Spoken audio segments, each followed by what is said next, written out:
নমস্কার বন্ধুরা, কেমন আছে সবাই?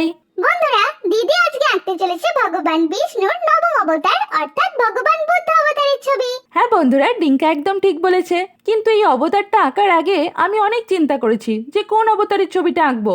ভগবান বুদ্ধ অবতারের ছবি নাকি ভগবান বলরাম অবতারের ছবি? কেন? যেটা ঠিক সেটাই আঁকবে। আর বলিস না ডিঙ্কা, বিভিন্ন জায়গায় বিভিন্ন রকম দেওয়া। যেমন বিষ্ণু পুরাণ ও ভাগবত পুরাণ অনুসারে ভগবান বিষ্ণুর নবম অবতার হলেন বুদ্ধ অবতার। আবার অনেক জায়গায় দেওয়া আছে ভগবান বিষ্ণুর নবম অবতার হলেন শ্রীকৃষ্ণের দাদা বলরাম। ও আচ্ছা, বুঝলাম। দাঁড়াও, বন্ধুদের জিজ্ঞাসা করছি, বন্ধুরাই ঠিক বলতে পারবে। বন্ধুরা প্লিজ কমেন্ট করে জানাও তো, ভগবান বিষ্ণুর নবম অবতার কোনটা, বলরাম অবতার নাকি বুদ্ধ অবতার? হ্যাঁ বন্ধুরা, অবশ্যই জানিও। আর শোনো বন্ধুরা, আমার জন্য একটা লাইক করে দিও প্লিজ, আর সাবস্ক্রাইব করতে ভুলবে না কিন্তু। দেখ ডিঙ্কা কেমন হয়েছে।